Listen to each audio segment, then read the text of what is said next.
이렇게 아주 어린 나이부터 예배하는 습관을 잘 들여서 평생 동안 하나님께 예배드리고 이 땅에서뿐만 아니라 하늘에서까지 예배하는 영혼이 되길 간절히 바라겠습니다. 저희가 이 땅에서 하는 많은 것들이 하늘에 가면은 더 이상 하지 않을 일들이 많이 있습니다. 저희가 이 땅에서 하는 일들이 하늘에 가서 이제 더 이상 하지 않을 일들이 있지만, 하늘에 가서 절대로 끊이지 않는 일은 무엇인가 하면 하나님께 예배드리는 일입니다. 그래서 우리가 이 삶에서, 이 세상에서 하나님께 예배드리는 것을 최우선으로 삼아야 돼요. 그래서 매일의 삶 속에서 내 개인의 예배, 내 가정의 예배, 교회의 예배를 정말 삶에 우선에 두시는 여러분과 제가 되길 간절히 바라겠습니다. 이 시간 요한계시록 14장 6절의 말씀을 다 함께 보겠습니다. 성경의 마지막 책인 요한계시록 14장 6절의 말씀을 저희가 보겠는데요. 오늘 말씀의 제목은 영원한 복음이란 무엇인가에 대해서 저희가 생각을 하겠습니다. 영원한 복음이라는 말을 저희가 자주 사용하는데, 이 영원한 복음이라는 것이 어떤 것인지 저희가 오늘 공부하도록 하겠습니다. 요한계시록 14장 6절 말씀입니다.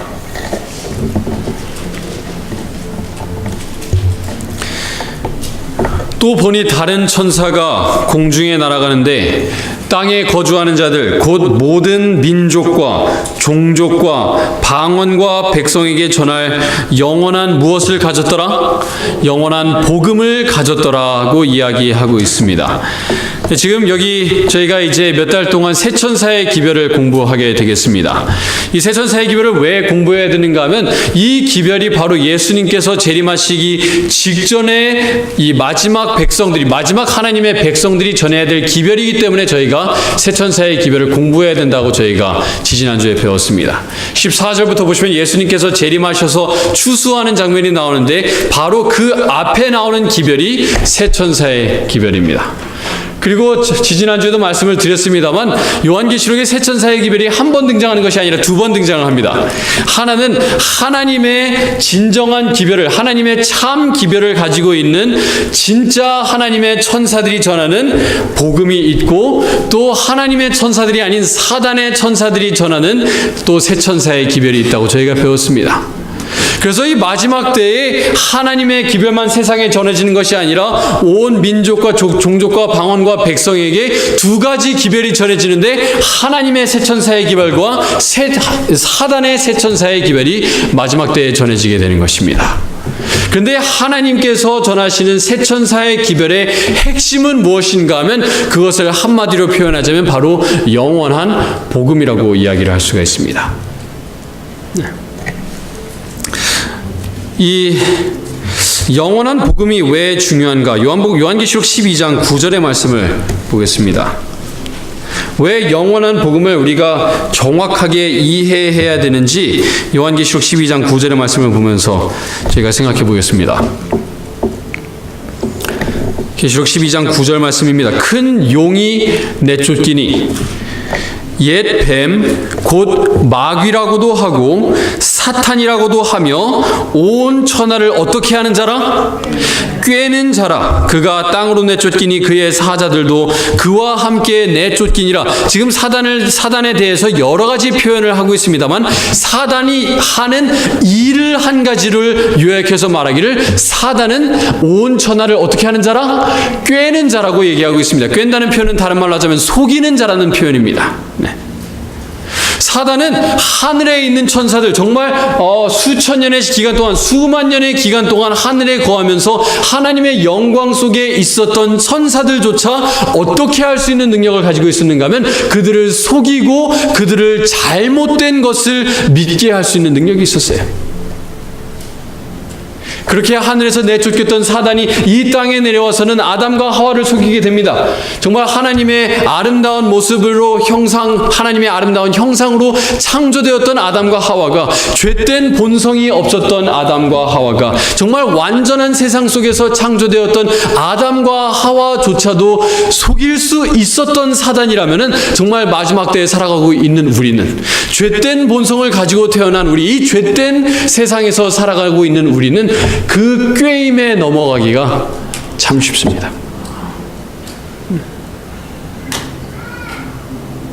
제가 오늘 성경 봉독을 갈라디아서 1장 말씀을 봤는데 거기 보시면은 사도 바울이 진짜 복음과 참 복음과 다른 복음을 비교해서 이야기를 합니다. 갈라디아서 1장에 참 복음과 가짜 이 다른 복음을 얘기하고 있는데요. 다른 복음은 복음입니까? 복음이 아닙니까? 복음이 아니에요. 그래서 이제 마지막 때에 새 천사의 기별이 전해지면서 영원한 복음이 전해지는데 그와 비슷한 기별로 복음이 아닌 다른 복음, 복음처럼 들리는 복음을 사단이 마지막 때에 세상에 전하게 될 것을 저희가 알 수 있는 것입니다. 지난주에 저희가 복음에 대해서 생각하면서 이 복음의 뜻을 저희가 공부했습니다. 복음의 뜻은 무엇입니까? 무엇입니까? 좋은 소식 혹은 좋은 기별입니다. 근데 왜 좋은 소식, 좋은 기별이라고 했습니까? 듣기 좋아서 좋은 소식이 아니라 들었을 때 감동이 되고 내 마음이 움직이고 눈물이 나기 때문에 좋은 소식인 것이 아니라 우리를 살릴 수 있는 소식이기 때문에 영원한 복음이라고 저희가 배웠습니다. 자, 그럼 오늘 이 복음에 대해서 저희가 생각을 하겠습니다. 이 영원한 복음이라고 했는데요. 성경에 영원한 복음이라는 표현은 딱 한 번밖에 사용이 되질 않았습니다. 이 요한계시록 14장에만 사용이 되고요. 이 특별히 요한계시록을 쓴 요한은 요한복음, 요한 1서, 2서, 3서와 요한계시록 5권의 책을 썼는데 5권의 책에서 복음이라는 단어를 몇 번 사용하냐면 한 번밖에 사용하지 않습니다. 아주 귀하게 쓴 단어예요. 그래서 저희가 이 복음이 무엇인가, 왜 영원한 복음이라고 하는가, 여러 가지 이유가 있겠습니다만 영원한 복음인 이유는 하나님께서 창세 전부터 미리 계획하시고 알리신 복음이기 때문에 영원한 복음이라고 저희가 얘기하지만, 두 번째로 왜 영원한 복음인가 하면 변하지 않는 복음이기 때문에 영원한 복음이라고 얘기를 합니다. 아담의 시대에도 같은 복음이고 예수님께서 사시던 시대에도 같은 복음이고 지금도 같은 복음이기 때문에 영원한 복음이라고 표현하고 있습니다. 그래서 저희가 성경 창세기의 말씀을 보면서 원복음, 이 복음이 가장 먼저 선포되는 것을 저희가 함께 생각을 해보겠습니다. 창세기 2장 말씀을 저희가 보겠습니다.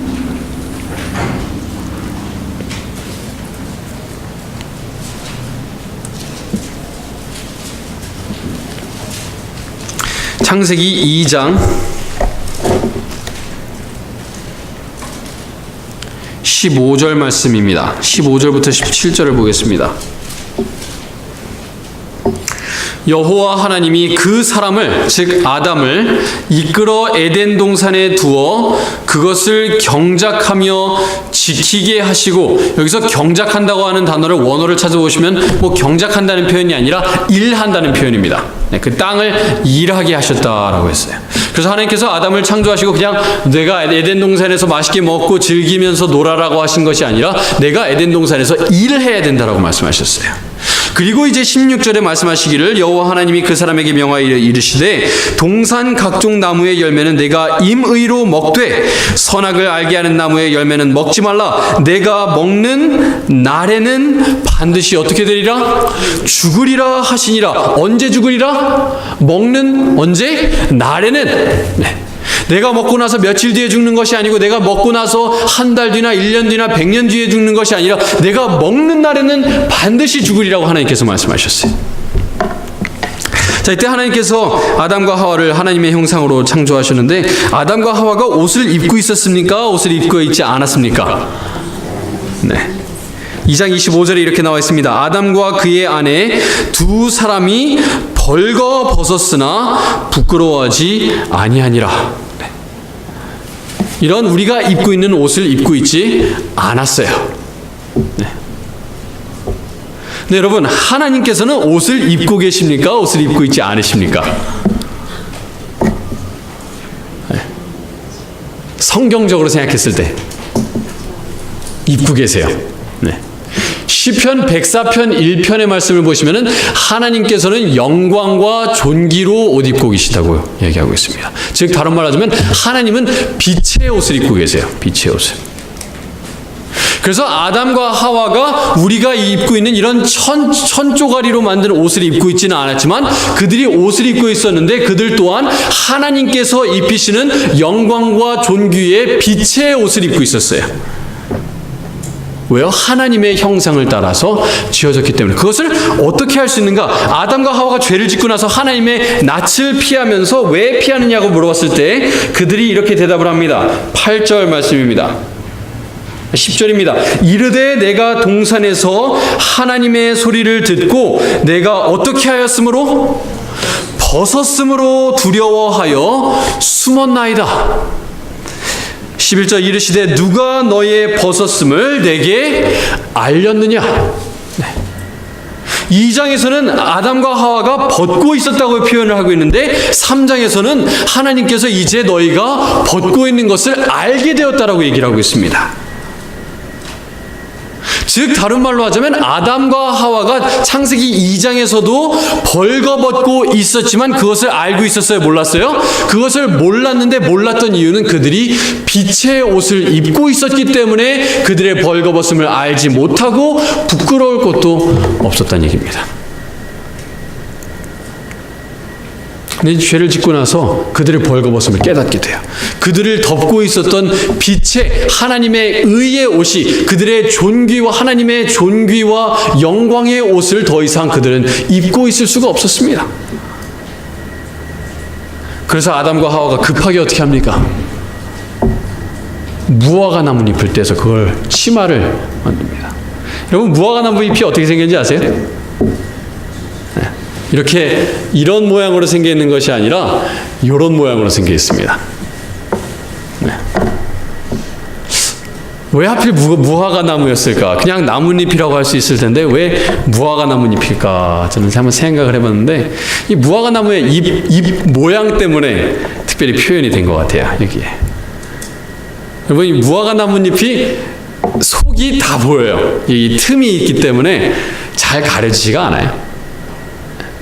여기 아무리 치마를 만든다고 하더라도 내 벌거벗음을 다 가릴 수가 없어요. 그때 하나님께서 이제 아담과 하와에게 나타나셔서 원복음, 최초로 복음을 선포하십니다. 영원한 복음을 선포하시는데요. 15절에 내가 너로, 뱀에게 말씀하시기를 내가 너로 사단으로 여자와 원수가 되게 하고 내 후손도 여자의 후손과 원수가 되게 하리니, 여기서 여자의 후손은 누구를 얘기하고 있습니까?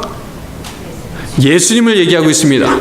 예수님과 원수가 되게 하리니 여자의 후손은 예수님께서 내 머리를 상하게 할 것이요 너는 그의 발꿈치를 상하게 할 것이니라 하시고, 예수님께서 이 땅에 오셔서 여자의 후손으로 이 땅에 오셔서 뱀의 머리를 밟으시고 뱀의 머리를 완전히 상하게 하실 것이라고 여기서 약속하고 있습니다. 이게 왜 복음인가?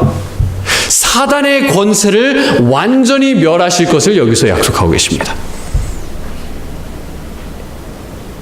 물론 예수님께서 발꿈치를 상하게 되는 상처를 입게 되시겠지만, 예수님께서 십자가에 달려서 돌아가시는 상처를 입게 되시겠지만, 예수님의 권세는 완전히 파멸된 것이 아니라 십자가에서 잠시 발목에 상처를 입는 것에 불과한 것입니다. 하지만 예수님께서는 사단의 머리를 상하게 하셔서 죄의 권세를 완전히 도말하실 것을 여기서 약속하고 계신 것입니다. 자, 그런데 아까 저희가 생각하던 문제로 돌아오겠습니다. 아담과 하와가 언제 죽었어야 돼요? 그날 바로 죽었어야 돼요. 근데 그날 바로 죽었습니까? 안 죽었습니까? 안 죽었어요. 왜 안 죽었습니까? 하나님께서 거짓말은 하는 하나님이셨어요? 하나님께서 그냥 겁주기 위해서 너 먹으면 그날 죽는다고 하셨습니까? 아니에요. 대신 죽은 동물이 있었기 때문에 그들이 죽음을 면할 수 있었던 거예요. 창세기 3장 20절 말씀, 21절 말씀 보겠습니다. 여호와 하나님이 아담과 그의 아내를 위하여 무화과 나무 옷을 지어 입히셨습니까? 가죽 옷을 지어 입히시니라. 가죽은 동물이 죽어야만 나옵니다. 하나님께서 직접 동물을 잡으셨어요. 아마 양이었을 것입니다. 하나님께서 그 양을 죽이시면서 아무런 생각 없이 그 양을 죽이신 것이 아니라 자기의 아들을 표상하는 그 아들을 죽이면서 이제 4,000년 뒤에 십자가에서 달려 죽을 자기의 아들의 모습을 생각하면서 칼을 들고 양의 목을 끊었습니다. 그리고 그 가죽을 벗겼어요. 예수님께서 십자가에 달려 돌아가실 때 그 고통을 생각하시면서 하나님께서 그 가죽을 벗기시고 무화과 나뭇잎으로는 가려지지 않는 벌거벗음을 가죽으로 덮으셨습니다. 하나님께서 용서하시고 하나님께서 하나님의 의를 우리에게 입혀주시는 복음의 모습이 여기에 나와 있는 거예요. 자, 그런데요, 거기까지만 이야기하면은 우리가 전하는 복음은 반쪽짜리 복음이에요. 하나님의 능력으로 예수님께서 십자가에 달려 돌아가심으로 우리를 용서하셨다고 하는 것은 반쪽짜리 복음이에요. 자, 무슨 말인가? 이 3장 23절 말씀을 보시면요, 하나님께서 가죽옷을 지어 입히시고 23절 여호와 하나님이 에덴 동산에서 그를 내보내어 그의 근원인 된 땅을 어떻게 하게 하시니라? 갈게 하시니라. 이 단어도 원어를 보시면 일하게 하시니라 라고 얘기하고 있어요. 일하게 하시니라. 하나님께서 아담과 하와를 그냥 용서하시고 자 이제 너희 마음대로 살아라가 아니라 내가 너를 용서하였고 내가 그리스도의 의로 너를 덮어주었다. 자 이제 가서 무엇해라? 일해라. 자, 이게 복음과 무슨 상관이 있나? 저희가 이제 앞으로 그거를 좀 생각을 해보겠습니다. 고린도전서 15장 말씀을 보겠습니다.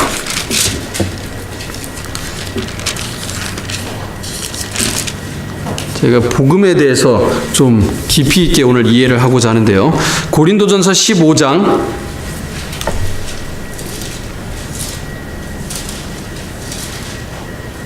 1절 말씀입니다.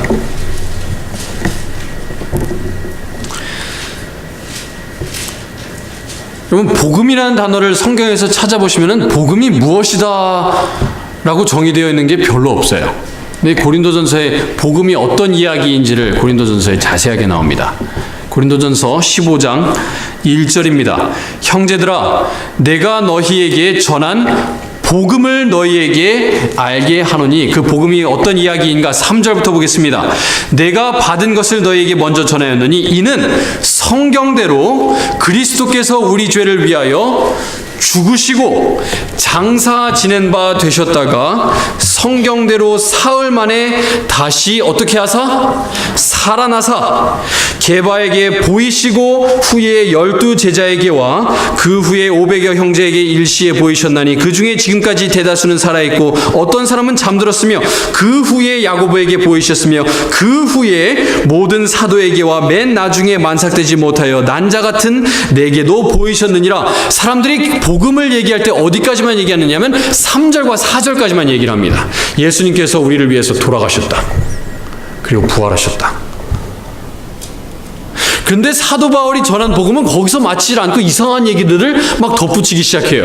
예수님께서 부활하셨다가 게바에게 나타나시고 다른 제자들에게 나타나시고 500명에게 나타나시고 야고보에게 나타나시고 마지막으로 나에게까지 나타나셨다라고 얘기를 하고 있어요. 그것도 복음이에요? 복음이 아니에요?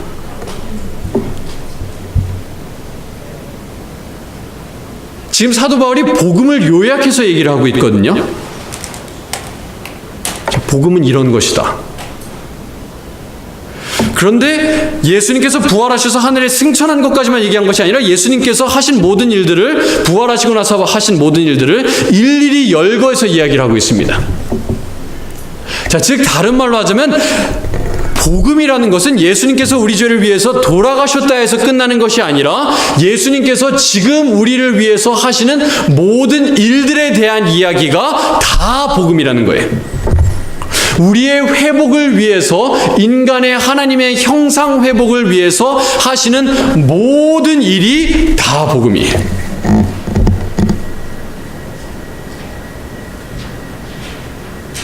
자, 이 말을 저희가 더 잘 이해할 수 있도록 디도서 2장 말씀을 보겠습니다.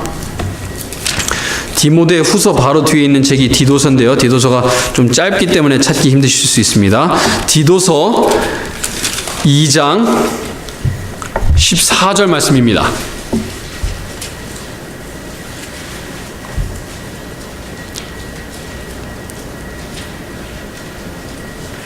디도서 2장 14절입니다.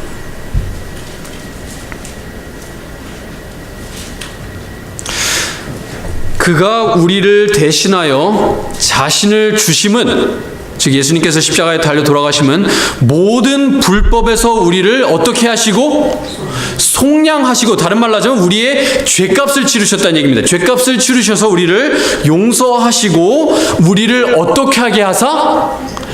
깨끗하게 하사 선한 일을 열심히 하는 자기 백성이 되게 하려 하심이라.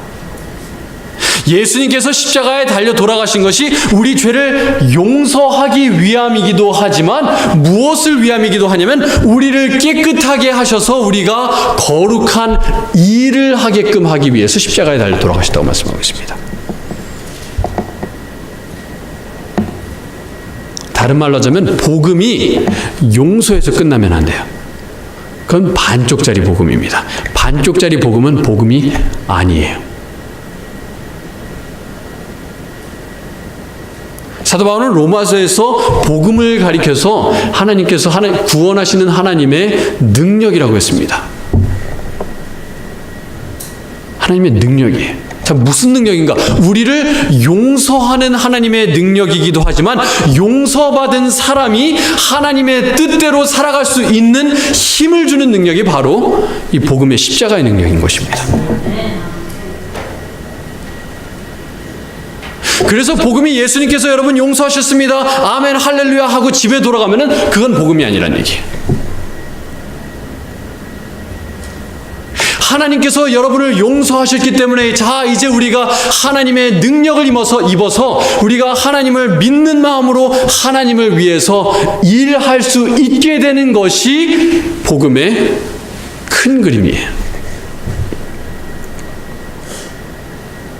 그걸 성소를 보면 알 수가 있어요. 성소를 보면은 세 부분으로 나뉘어져 있습니다. 뜰이 있고요. 뜰에서 더 들어가면은 성소가 있고 거기서 더 들어가면 지성소가 있습니다. 뜰에는 무엇이 있습니까? 네, 번제단이 있어요. 번제단에서 뭘 하는 거예요? 짐승을 잡고 거기서 제사를 드리는 겁니다. 그게 무엇을 나타내는 거예요? 예수님께서 십자가에 달려 돌아가셔서 우리의 죄를 용서하시는, 속량하시는 것을 의미를 해요. 그런데 많은 복음들은, 지금 전해지는 많은 복음들은 거기서 복음이 끝이 나요. 예수님께서 우리를 위해서 돌아가셨다. 어디를 안 들어가냐면 성소를 안 들어가요. 성소에 뭐가 있어요? 등잔이 있고요. 촛대가 있고요. 그리고 뭐가 있습니까? 떡상과 분향단이 있어요. 다 뭘 상징하고 있습니까? 예수 그리스도께서 우리를 위해서 하신 일들을 가리키고 있어요. 네. 촛대는 뭐예요? 빛이라, 너희는 세상의 빛이라. 복음 전하는 거 얘기하는 거예요. 하나님을 위해서 일하는 걸 얘기하는 겁니다. 떡은 뭐예요? 사람이 떡으로만 사는 것이 아니라 하나님의 입에서 나는 모든 말씀으로 사는 것이 아니라, 분향단은 뭐예요? 기도예요. 기도. 근데 거기서 마치면 안 되고 어디까지 들어가야 되냐면 지성소로 들어가야 돼요. 지성소는 1년에 몇 번만 들어갔습니까? 1년에 한 번만 들어갔어요. 지성소에 들어가는 대속죄일에 자기의 죄를 고백하지 않은 사람이 있었을 때 그 사람은 어떻게 했는가 하면 그 하나님으로부터 처벌을 받고 죽었어요.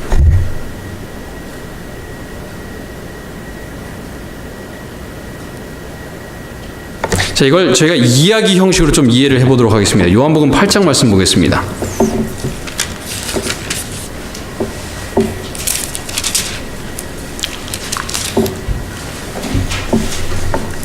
요한복음 8장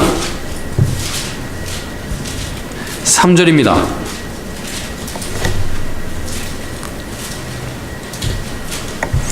요한복음 8장 3절입니다. 서기관들과 바리새인들이 음행 중에 잡힌 여자를 끌고 와서 가운데 세우고 예수께 말하되 선생이여 이 여자가 간음하다가 현장에서 잡혔나이다. 모세는 율법에 이러한 여자를 돌로 치라 명하였거니와 선생은 어떻게 말하겠나이까? 예수님께서 가르치고 계실 때 간음하다 잡힌 여자가 왔습니다.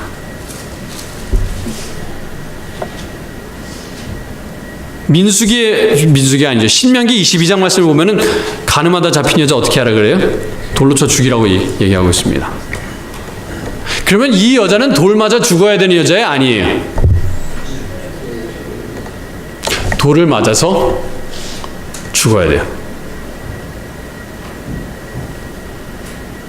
성경에서 나오는 처벌의 원칙은 무엇이냐면 이 신명기 19장에 나오는데 이에는 이, 눈에는 뭐예요? 눈에는 눈, 이에는 이에.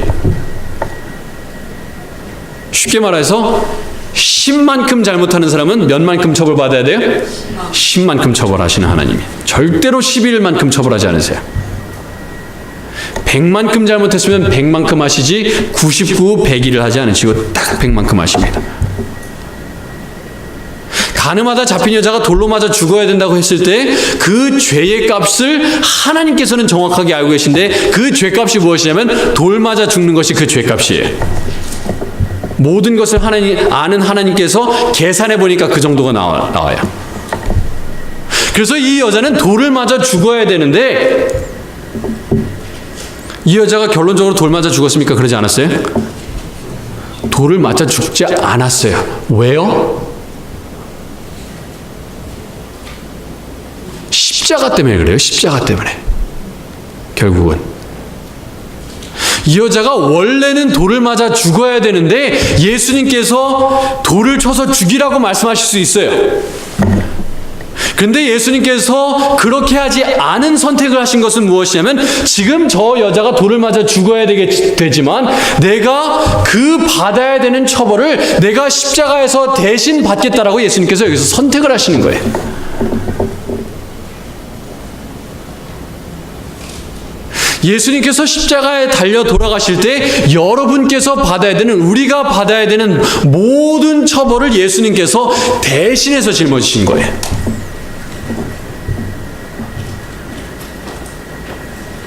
그래서 예수님께서 이 현장에서 잡힌 여자를 살려주셨을 때에 예수님께서는 무슨 선택을 하신 거냐면 지금 저 여자가 받아야 되는 형벌을 내가 십자가에 옮기겠다. 내가 더 얹겠다라고 선택을 하시는 거예요.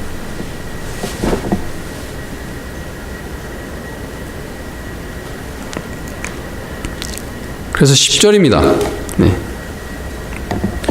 예수께서 일어나사 여자 외에 아무도 없는 것을 보시고 이르시되 여자여 너를 고발하던 그들이 어디 있느냐? 너를 정죄한 자가 없느냐? 대답하되 주여 없나이다. 왜 없어요?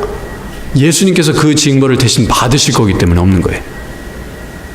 없나이다. 예수께서 이르시되 나도 너를 정죄하지 아니하노니, 다른 말로 해서 내가 너를 용서했다.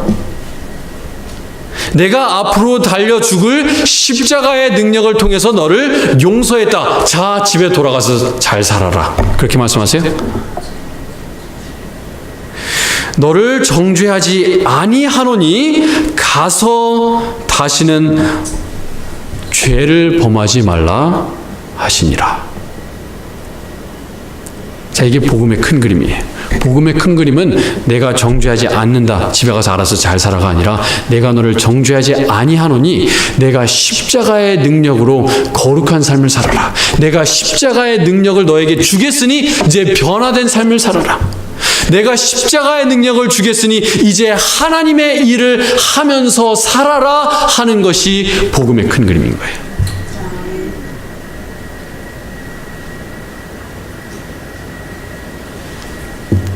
자, 다시 계시록 14장 말씀으로 돌아오겠습니다.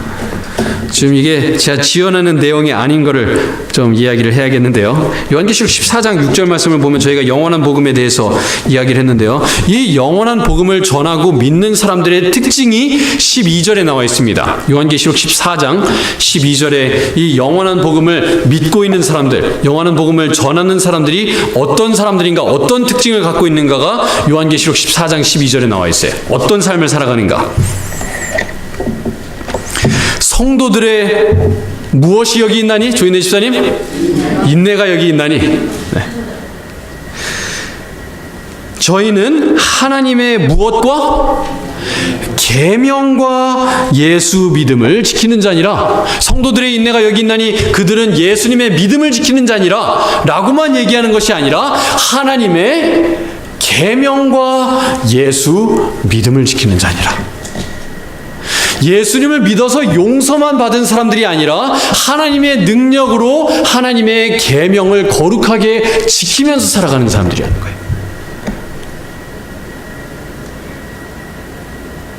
용서받았으니까 마음대로 살아가는 것이 아니라 하나님의 일을 하면서 하나님께서 우리에게 명하신 것들을 지키면서 살아간다는 거예요. 그게 복음이에요. 그냥 우리를 죄의 저주에서만 구원한 것이 아니라 우리가 거룩한 삶을 살 수 있도록 복음의 능력을 십자가를 통해서 우리에게 주셨다는 것이 복음의 큰 그림이라는 거예요. 자, 예수 믿음을 지킨다 그러는데 그럼 예수 믿음은 뭘까요? 예수님 믿는다는 게 뭐예요?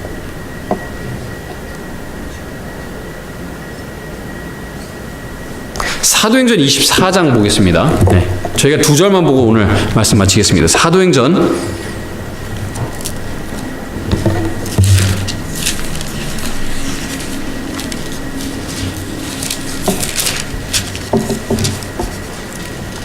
24장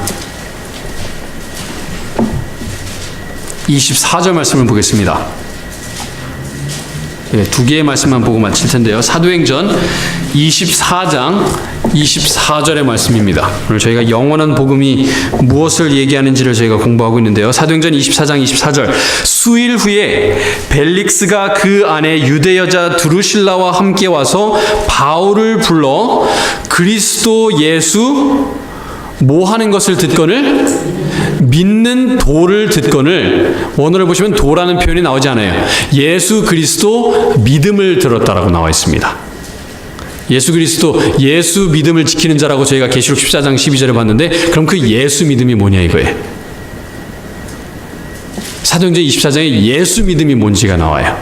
사도 바울이 설명하기를 25절 바울이 의와 절제와 장차 오는 무엇을 강론하니? 심판을 강론하니. 예수 믿음에 대해서 설명하면서 세 가지로 요약을 합니다. 예수 믿음은 뭐냐면 의, 절제, 그리고 심판이다라고 얘기를 해요. 무슨 얘기인가? 예수 그리스도를 내 개인의 구주로 영접하고 예수님께 내 죄를 고백하여서 용서를 받아서 예수님의 의를 받는 것, 그건 그냥 1단계 복음의 부분이에요. 근데 예수 그리스도를 믿는 믿음은 거기서 더 나아가갖고 용서를 받고 예수님의 의를 받아서 어떤 삶을 사냐면 절제하는 삶을 산다는 거예요.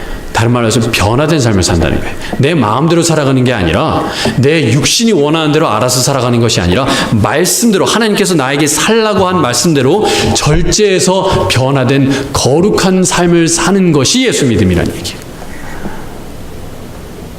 그래서 믿음은 그냥 하나님께서 성경에 나와 있는 것을 그냥 믿는 것이 믿음이 아니라 즉 믿음은 무엇이냐면 하나님께 예하는 것이 믿음이에요. 예.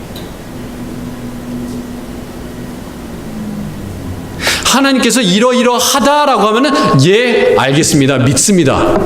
하나님께서 이렇게 해라 하면 예, 알겠습니다. 순종하는 것이 믿음이에요. 하나님의 말씀을 있는 그대로 받아들이고 하나님의 말씀을 이해하고 순종하는 것이 믿음이라는 거예요. 거기에 더 나아가서 사도 바울은 말하기를 장차올 심판에 대해서 강론했다. 하나님께서 우리를 어떻게 심판하십니까? 우리의 행위대로 심판하신다고 성경은 얘기하고 있어요. 요한계시록에도 그렇게 나오고요. 전도서에도 그렇게 얘기하고 있어요. 즉 우리의 변화된 삶이 심판을 통해서 드러나게 된다는 거예요.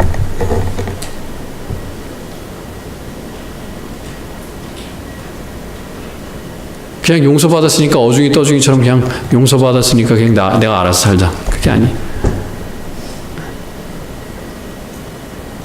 여러분 고속도로에서 달리시다가 70마일 길에서 80마일 달리다가 경찰에게 걸렸어요. 그래서 경찰에게 은혜를 베풀어 주십시오. 그래서 경찰이 알겠습니다. 그럼 보내드리겠습니다. 뭐 받은 거예요? 용서받은 거예요. 용서받았기 때문에 이제 앞으로 죄 지을 면허를 주는 거예요. 자, 이제 내가 용서받았다. 이제 70마일 길에서 나는 120마일 달려도 된다. 해갖고 이제 거기를 나오면서 빵 밟아갖고 120마일 달리는 게 정상이에요? 비정상이에요? 비정상이에요. 하나님께서 우리를 용서해 주신 것은 거룩한 삶을 살라고 용서해 주신 거예요. 자, 이제 용서받았으니까 70마일로 달리시라는 뜻으로 하나님께서 우리를 용서해 주셨다는 얘기예요. 그리고 십자가로 우리에게 무엇을 주시냐면 능력을 주신다는 거예요. 그렇게 거룩하게 살 수 있는 능력을. 물론 우리가 넘어지죠. 넘어질 때 있어요. 하지만 믿음은 하나님께서 다시 일어나서 걸어라, 거룩한 삶을 살아라 할 때 예, 알겠습니다 하는 거예요. 이 말씀을 다 요약하는 말씀이 히브리서 4장 16절에 나와 있습니다.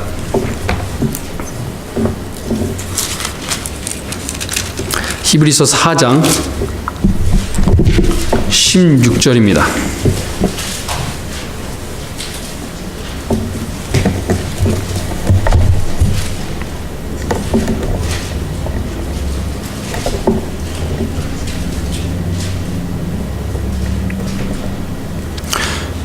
히브리서 4장 16절 그러므로 우리는 긍휼하심을 받고 때를 따라 돕는 은혜를 얻기 위하여 은혜의 보좌 앞에 담대히 나아갈 것이니라. 자, 은혜의 보좌에서 저희가 얻을 수 있는 것이 두 가지가 있다고 얘기했습니다. 첫 번째는 긍휼하심이라고 얘기하고 있어요. 긍휼하심은 뭐예요? 우리를 불쌍히 여기신다는 거예요. 불쌍히 여기셔서 어떻게 하세요? 우리를 용서해 주세요. 긍휼하심만을 얻기 위해서 우리는 보좌에 나가는 것이 아니라 거기에 더해서 무엇을 얻기 위해 나가는가? 때에 따라 어떻게 하는 은혜를 얻기 위하여? 돕는 은혜를 얻기 위해서 우리가 은혜의 보좌 앞에 나가는 거예요. 하나님, 제가 잘못했습니다. 용서해 주십시오. 그리고 저를 도와주십시오. 제가 거룩한 삶을 살 수 있도록 도와주십시오. 열매 맺는 삶을 살기 위해서 도와주십시오. 변화된 삶을 살기 위해서 도와주십시오. 그래서 영원한 복음은 무엇인가?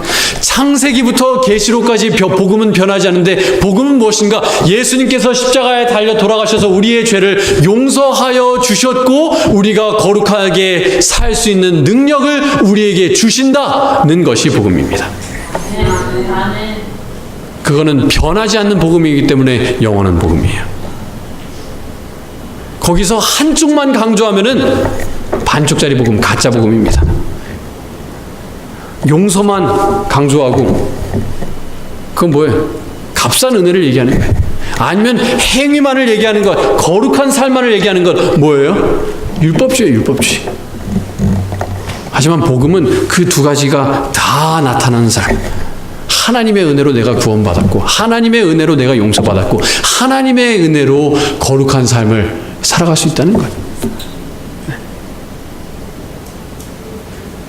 하나님께서 우리를 죄로부터 구원하지 못하시면 그게 무슨 능력입니까? 무슨 힘이에요?